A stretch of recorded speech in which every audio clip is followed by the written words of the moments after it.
the night was unusually quiet. Sarah had just moved into a new house on the outskirts of town, a place that had been vacant for years, a house surrounded by rumors, the kind people warned you to stay away from. But she was tired of city life, tired of the noise, and thought she could handle the isolation. On the first night, she woke up at 3:15 a.m. The clock beside her bed blinked eerily, the numbers glowing in the darkness. The air felt colder than usual, and there was a strange scent in the room, something metallic.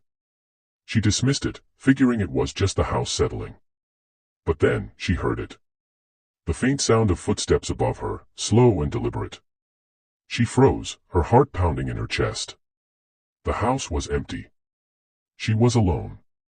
At least, she thought she was. Gathering her courage, she grabbed a flashlight from the drawer and crept out of her bedroom, each step echoing through the silence. The creaking wooden floorboards made her jump every time. She slowly made her way up the stairs, the flashlight's beam cutting through the pitch-black darkness. When she reached the top of the stairs, she noticed something strange. The door to the attic was ajar. She hadn't opened it. In fact, she hadn't even noticed it before. Her stomach twisted, but she couldn't turn back now.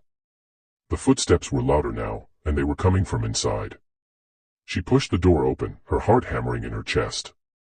The attic was vast, filled with dust and forgotten things, but something was wrong. Something was off. There, in the far corner, was an old rocking chair, moving back and forth, slowly creaking in the silence. She hadn't touched it. And then, she saw it, on the floor beneath the chair, a set of small, muddy footprints. They led to the chair, and then disappeared into the shadows. Suddenly, the chair stopped rocking. A whisper slid through the air, low and guttural, "You shouldn't have come here, Sarah." Her breath caught in her throat. The voice wasn't from anywhere she could see. It was all around her, pressing in on her. Panic set in as the shadows in the attic began to move, slowly shifting, as if something, or someone, was rising from the floor. The air turned thick, the temperature dropping sharply.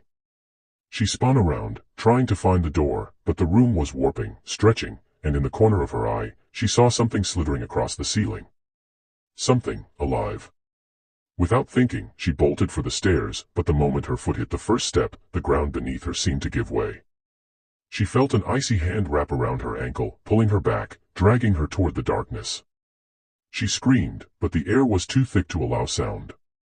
Her vision blurred, and she could feel the weight of something cold and oppressive settling over her, crushing her spirit. Something whispered in her ear, right behind her, as she was pulled deeper into the darkness. "We've been waiting for you, Sarah. You were always meant to be here." As she